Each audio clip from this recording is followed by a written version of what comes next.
So let's start with professional writing, that is 3.7, rather the unit 3.7. तो जो professional writing है, professional writing क्या होती है? प्रोफेशनल राइटिंग डिफरेंट टाइप्स की होती है और इसमें वो सारी की सारी रिटन कम्युनिकेशन इंक्लूडेड है जो वर्क प्लेस में हो। तो बेसिक डेफिनेशन क्या होगी प्रोफेशनल राइटिंग की? वो सारी की सारी रिटन कम्युनिकेशन जो वर्क प्लेस में हो, चाहे वो किसी भी फॉर्म में हो। अब ये जो फॉर्म्स हैं प्रोफेशनल राइटिंग की कौन कौन सी हैं? Business emails, memos, reports, formal letters. ये बहुत इंपॉर्टेंट होता है। क्यों? क्योंकि ऑर्गेनाइजेशन के अंदर अगर आपने इफ़ेक्टिव कम्युनिकेशन करनी हो तो ये सारी फॉर्म्स जो ऑर्गेनाइजेशन के मेंबर्स हैं उनको आनी ज़रूरी हैं। अदरवाइज ऑब्वियसली ऑर्गेनाइजेशन के अंदर जो इफेक्टिव कम्युनिकेशन है वो नहीं हो सकेगी। लेट्स सपोज कि ऑर्गेनाइजेशन के कुछ मेंबर्स हैं who can not compose business emails, या जिनको बिजनेस ईमेल्स जो हैं वो सही से पढ़नी और इंटरप्रेट करनी नहीं आती, तो ज़ाहिर बात है फिर ऑर्गेनाइजेशन के मैसेजेस जो हैं वो एक दूसरे को भेजने में प्रॉब्लम होगी। रिपोर्ट्स लिखनी या पढ़नी नहीं आती तो भी प्रॉब्लम होगी। तो किसी भी जो प्रोफेशनल ऑर्गेनाइजेशन है उसके अंदर उसके मेंबर्स को जो प्रोफेशनल कम्युनिकेशन है वो सही तरह से आना, उसके सारे फॉर्मेट्स का पता होना, उसके स्टेप्स का पता होना और उनको लिखना आना बहुत इम्पॉर्टेंट होता है। और जो भी प्रोफेशनल डॉक्यूमेंट होता है या टाइप ऑफ डॉक्यूमेंट होता है उसका अपना एक डिस्टिंक्ट पर्पस होता है या पर्पसेस होते हैं। यानी आप एक पर्पस के लिए दूसरा डॉक्यूमेंट यूज़ नहीं कर सकते। बिजनेस ईमेल के अपने पर्पसेस हैं, मेमोज के अपने पर्पसेस हैं, रिपोर्ट्स के अपने पर्पसेस हैं, फॉर्मल लेटर्स के अपने पर्पसेस हैं और वो उसी पर्पस के लिए ही यूज़ हो सकते हैं। उनके अपने स्ट्रक्चर्स भी हैं और अपने स्टाइल भी हैं। तो हर एक का स्टाइल पता होना, हर एक का स्ट्रक्चर पता होना और ये पता होना कि किस पर्पस के लिए आपने कौन सी वाली फॉर्म यूज़ करनी है, that is very important in any organisation. So चूँकि हमारा कोर्स जो है वो फंक्शनल इंग्लिश है, तो फंक्शनल इंग्लिश में फिर प्रोफेशनल जो कम्युनिकेशन है इंग्लिश की, that is also one of the functions of English language के प्रोफेशनल सेटिंग्स में प्रॉपरली कम्युनिकेट करना। तो अगर आप प्रोफेशनल सेटिंग्स में प्रॉपरली कम्युनिकेट नहीं कर रहे तो दैट मीन्स कि आप one of the functions of language सही से परफॉर्म नहीं कर पा रहे। सो बेसिक डेफिनेशन क्या हो गई प्रोफेशनल राइटिंग की कि it is basically any written communication in any form जो वर्क प्लेस में हो। इसकी डिफरेंट फॉर्म्स हैं, business emails, memos, reports, formal letters. और हर जो फॉर्म है वो उसके अपने पर्पसेस होते हैं, अपने स्पेसिफिक स्ट्रक्चर्स होते हैं और अपने स्टाइल्स होते हैं। And if you want to be effective in organisational communication then you have to master all these purposes, styles and structures. अब जो बिजनेस ईमेल्स हैं that is our first type of formal communication. So business emails की definition क्या है? ये क्या है? ये प्राइमरी मोड ऑफ कम्युनिकेशन है प्रोफेशनल सेटिंग्स में। सबसे ज़्यादा जो चीज़ यूज़ की जाती है प्रोफेशनल सेटिंग्स में एक दूसरे के साथ कम्युनिकेट करने के लिए वो ईमेल्स हैं। जो कंपनी का हेड होता है उसे अगर किसी लेट्स सपोज कि किसी मैनेजर, किसी ब्रांच के मैनेजर से बात करनी हो तो वो उसे ईमेल भेजता है। अगर उस ब्रांच मैनेजर ने अपने किसी और सबऑर्डिनेट से बात करनी हो तो वो उसे ईमेल भेजता है। अगर उन्होंने उससे कोई चीज़ कम्युनिकेट करनी हो, कन्वे करनी हो तो वो उसको ईमेल भेजते हैं। दूसरी ऑर्गेनाइजेशंस के साथ कम्युनिकेट करना हो तो लोग ईमेल्स भेजते हैं। तो बिजनेस ऑर्गेनाइजेशंस में जो सबसे ज़्यादा चीज़ यूज़ होती है, कुछ पूछना हो, कुछ बताना हो, कोई इंक्वायरी हो, कोई डिटेल्स भेजनी हो, कुछ भी हो, तो सबसे पहला जो मीन्स ऑफ कम्युनिकेशन होता है दैट इज़ ईमेल। सब और इनके पर्पसेस क्या होते हैं ईमेल्स के? सबसे पहले एक्सचेंजिंग इन्फॉर्मेशन, के इन्फॉर्मेशन एक्सचेंज करनी हो, यानी कुछ भी इन्फॉर्मेशन देनी हो दूसरे पर्सन को या दूसरी ऑर्गेनाइजेशन को तो ईमेल के थ्रू दी जाती है। एक्शंस की रिक्वेस्ट करनी हो कि ये काम किया जाए, ये काम करने से रुका जाए, कुछ भी किसी भी तरह की रिक्वेस्ट करनी हो तो उसके लिए भी ईमेल्स यूज़ की जाती हैं। और अगर कोलीग्स के दरमियान कोरेस्पॉन्डेंस मेंटेन रखनी हो, क्लाइंट्स के दरमियान कोरेस्पॉन्डेंस मेंटेन रखनी हो, स्टेक होल्डर्स वो लोग होते हैं जिनका किसी भी बिजनेस के अंदर कोई ना कोई फ़ायदा या नुकसान इन्वॉल्व हो, वो सब के सब उसके स्टेक होल्डर्स होते हैं। उनके दरमियान अगर कोरेस्पॉन्डेंस रखनी हो, यानी उनको बाखबर रखना हो, राब्ते में उनके साथ रहना हो, तो उसके लिए भी ईमेल्स ही यूज़ की जाती हैं। जैसे लेट्स सपोज अगर एक प्रोजेक्ट पे काम हो रहा है और वक्तन फ़वक्तन लोग एक दूसरे को इन्फॉर्म करते रहना चाह रहे हैं कि ओके अब ये हो गया, अब ये हो गया, अब ये हो गया, और दूसरा पूछते रहना चाहता है, तो सबसे बेसिक जो कम्युनिकेशन का टूल लोग यूज़ करते हैं दैट इज़ ईमेल। अब अगर आपकी ईमेल्स इफ़ेक्टिव हों, यानी सही तरह से आपको लिखनी आती हों, अपनी बात को कन्वे करना आता हो, तो उससे बहुत सारे फ़ायदे होते हैं। फर्स्ट क्या बेनिफिट है कि क्लियर कम्युनिकेशन होती है, और जो आपकी ऑर्गेनाइजेशन का जो प्रोफेशनल इमेज है और एज अ प्रोफेशनल आपका अपना जो इमेज है वो बिल्ड होता है। एंड पीपल, क्योंकि सबसे ज़्यादा जो आप के साथ जो लोगों की कम्युनिकेशन हो रही है, specially the professional communication, that is happening through the emails. तो जितनी इफ़ेक्टिव ईमेल्स होंगी उतना ही जो ईमेल लिखने वाले का परसेप्शन है, या जो ऑर्गेनाइजेशन जिसकी तरफ से ईमेल्स जा रही हैं उसका जो इमेज या परसेप्शन है वो स्ट्रॉन्ग होगा। अब ईमेल का स्ट्रक्चर क्या होता है और उसके कंपोनेंट्स यानी पार्ट्स क्या होते हैं। Component means parts. एक जो अच्छी बिजनेस ईमेल होती है, वेल स्ट्रक्चर्ड बिजनेस ईमेल, उसमें कुछ की कंपोनेंट्स का होना बहुत ज़रूरी होता है। सबसे पहले सब्जेक्ट लाइन। अगर आप ईमेल खोलें, जीमेल खोलें या याहू मेल खोलें, कोई भी ईमेल सर्विस आप खोलें, तो उसमें एड्रेस के नीचे सब्जेक्ट का ऑप्शन होता है। वो जो सब्जेक्ट है that is very very important. Subject line कभी भी प्रोफेशनल या बिजनेस ईमेल्स में खाली नहीं छोड़ी जाती। अब ये जो सब्जेक्ट लाइन है ये कंसाइज होनी चाहिए, यानी इसके अंदर जो भी आपका मेन इंपॉर्टेंट पॉइंट्स हैं वो क्लियरली मेंशन होने चाहिए, और इसको क्लियरली इंडिकेट करना चाहिए कि ईमेल लिखने का पर्पस क्या है।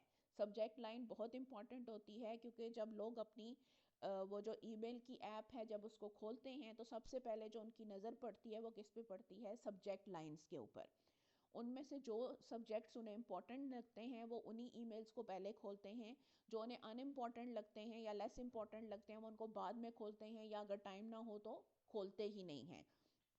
So if you want your email to be taken seriously and to be considered important, तो फिर आपके जो सब्जेक्ट लाइन है उसका कंसाइज और क्लियर होना बहुत इम्पॉर्टेंट होता है। जैसे request for meeting on Q3 project, और इतनी शॉर्ट होनी चाहिए कि वो क्लियरली नज़र आए, क्योंकि ज़्यादा लंबी सब्जेक्ट लाइन हो तो फिर पूरी जो है वो ऐप के ऊपर शो नहीं होती एज नोटिफिकेशन। इतनी होनी चाहिए ब्रीफ कि वो नोटिफिकेशन के ऊपर शो भी हो, और इतनी क्लियर होनी चाहिए कि उस लाइन को पढ़ के सामने वाले को क्लियरली पता चल जाए कि जो ईमेल है उसका टॉपिक क्या है। अब उससे क्लियरली आपको पता चल जाता है कि ईमेल का कंटेंट क्या होगा। सेकंड नंबर पे क्या आती है, सैल्यूटेशन, यानी जिससे आप सामने वाले को मुखातिब कर रहे हैं, उसको एड्रेस कर रहे हैं, रिसिपिएंट को। और ये फॉर्मल सैल्यूटेशन होगी, because obviously it's a business email, personal email नहीं है। Like dear Mister Smith, hello Miss Johnson. अब अगर आपको जो रिसिपिएंट है उसके प्रोफेशनल टाइटल के बारे में श्योरिटी नहीं है, जैसे आप किसी ऐसी ऑर्गेनाइजेशन को ईमेल लिख रहे हैं या किसी ऐसे पर्सन को जिसके बारे में आपको पर्सनली नहीं पता, तो फिर आप क्या लिखते हैं, आप डियर टीम लिख सकते हैं, या सिर्फ डियर सर लिख सकते हैं, सिर्फ डियर मैडम लिख सकते हैं, ताकि एम्बिग्विटी क्रिएट ना हो। अगर आपको नाम पता हो, टाइटल पता हो, या जॉब टाइटल पता हो, जैसे dear manager, dear Mister Smith, नहीं पता तो dear team, dear head, dear project head, जितनी इंफॉर्मेशन है उसके हिसाब से वो जो सैल्यूटेशन है वो लिखी जाती है। And it has to be professional, it can not be personal.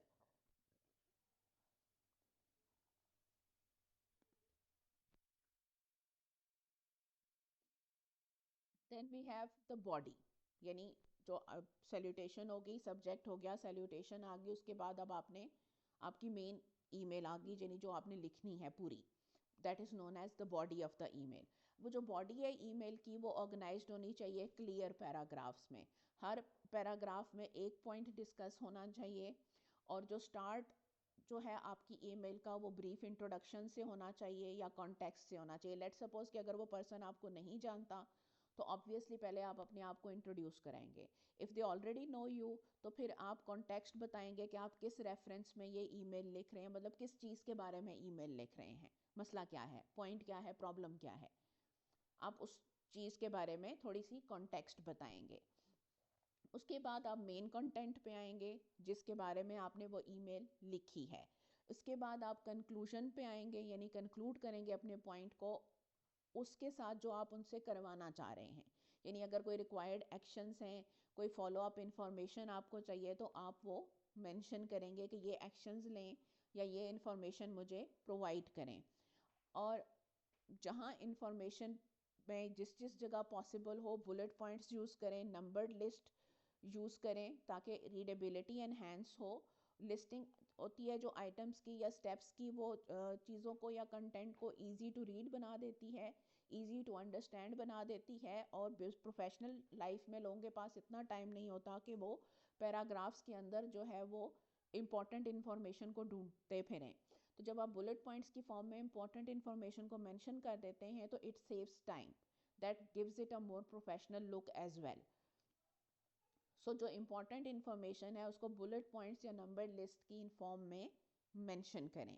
Then आ जाती है क्लोजिंग, वो भी प्रोफेशनली होगी, जैसे बेस्ट रिगार्ड्स, सिंसेरली या फिर थैंक यू। कोई पर्सनल क्लोजिंग हम इसमें नहीं देते। एंड उसके बाद आप अपना पूरा नाम लिखते हैं और उसके नीचे अपनी कंटेंट इन्फॉर्मेशन कॉन्टैक्ट इन्फॉर्मेशन देते हैं। बेशक आपका ईमेल एड्रेस उस पर्सन के पास ऑलरेडी आ चुका हो, बिजनेस ऑर्गेनाइजेशंस के अंदर अपना पूरा नाम लिखना और अपनी पूरी कॉन्टैक्ट इन्फॉर्मेशन देना एक प्रोफेशनल कर्टेसी कंसिडर होती है। और अगर आप ये ना मेंशन करें तो it is considered a really unprofessional attitude. So जब आप बिजनेस ईमेल्स लिखते हैं तो उसमें फुल नेम और कॉन्टैक्ट इन्फॉर्मेशन प्रोवाइड करना is very very important.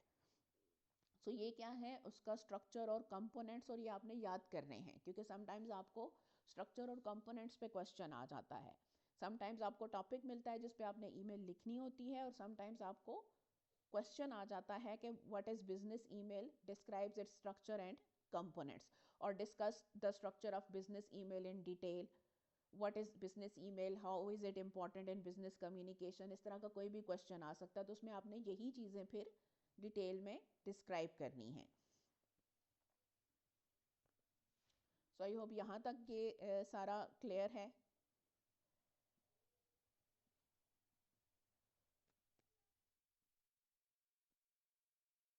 Good. तो फर्स्ट है सब्जेक्ट लाइन, उसके बाद है हमारे पास सैल्यूटेशन। सैल्यूटेशन के पास बाद बॉडी है जिसमें सबसे पहले आप अपना ब्रीफ इंट्रोडक्शन देते हैं। अगर वो पर्सन आपको ऑलरेडी जानता है तो फिर आप कॉन्टेक्स्ट देते हैं कि किस पर्सपेक्टिव में आप उनको वो ईमेल लिख रहे हैं। इसके बाद आप जो भी पॉइंट्स हैं वो मेंशन करते हैं। बेटर इज़ कि अगर आप बुलेट पॉइंट्स में या नंबर्ड लिस्ट में अपने पॉइंट्स मेंशन कर दें या इंपॉर्टेंट इन्फॉर्मेशन मेंशन कर दें। इसके बाद क्लोजिंग आती है, सॉरी कंक्लूजन आती है, जिसमें आप जो रिक्वायर्ड एक्शंस या फॉलो अप इंफॉर्मेशन जो भी चाहिए हो आप वो मेंशन करते हैं। और इसके बाद फिर आप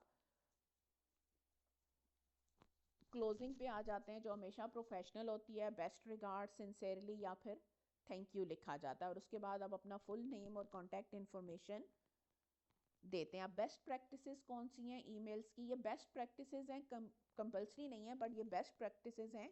जितना आप इन प्रैक्टिसेस को फॉलो करते हैं उतनी आपकी ईमेल्स प्रोफेशनल और अच्छी समझी जाती हैं। सबसे पहली बेस्ट प्रैक्टिस क्या है, बी क्लियर एंड कंसाइज।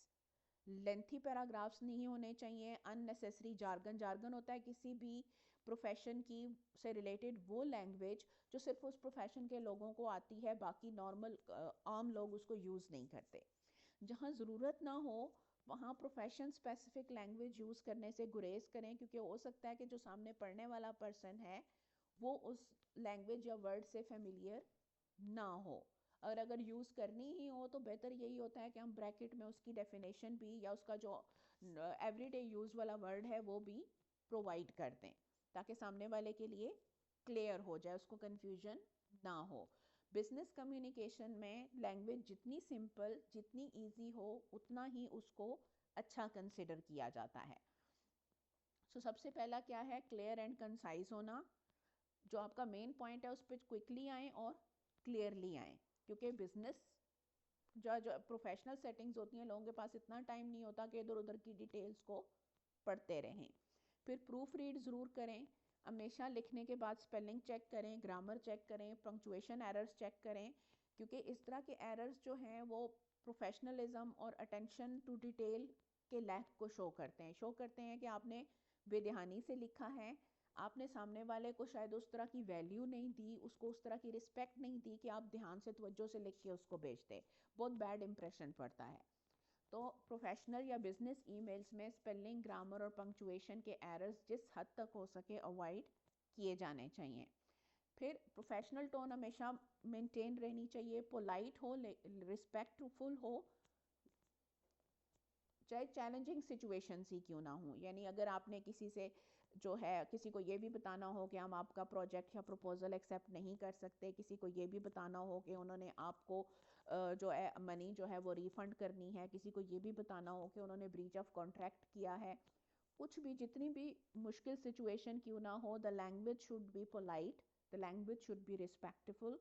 और कैजुअल लैंग्वेज या इमोशनल जो वर्ड्स हैं उनको कहते हैं इमोटिकॉन्स। इमोशनल वर्ड्स, इवन जो इमोजीज हैं, उनका यूज़ प्रोफेशनल ईमेल्स में बिल्कुल भी नहीं किया जाता। So that should always be avoided. So ये क्या है हमारे पास ईमेल का स्ट्रक्चर और उसकी बेस्ट प्रैक्टिसेस। आई होप ये आपको क्लियर हो गई होंगी। अब हम कुछ सैम्पल ईमेल्स देख लेते हैं। इसी तरह की ईमेल्स आपको पेपर में भी आती हैं, तो अगर आप इनको प्रिपेयर कर लेते हैं तो ज़्यादा चांस यही है कि आप अपने पेपर की ईमेल्स भी सॉल्व कर लेंगे। So let's have a look at the first one. So पहली ईमेल किससे रिलेटेड है?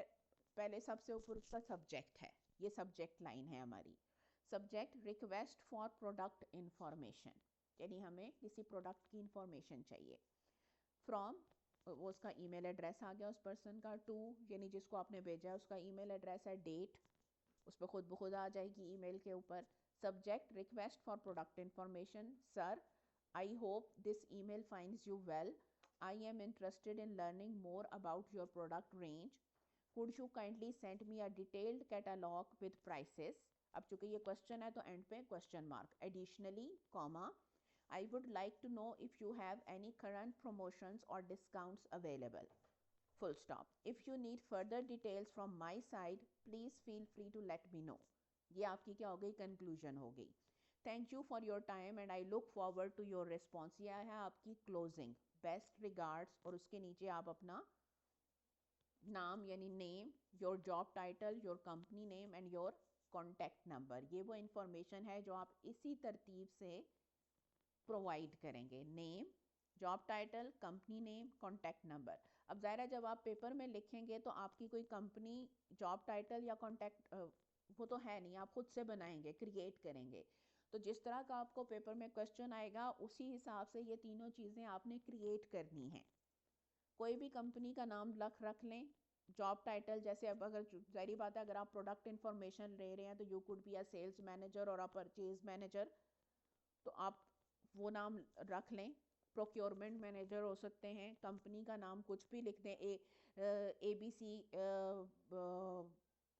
ए बी सी कॉस्मेटिक्स रख लें, ए बी सी इलेक्ट्रॉनिक्स रख लें, कुछ भी रख लें। वो आपने खुद से क्रिएट करने हैं to put it there.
Ma'am ये सही क्लियर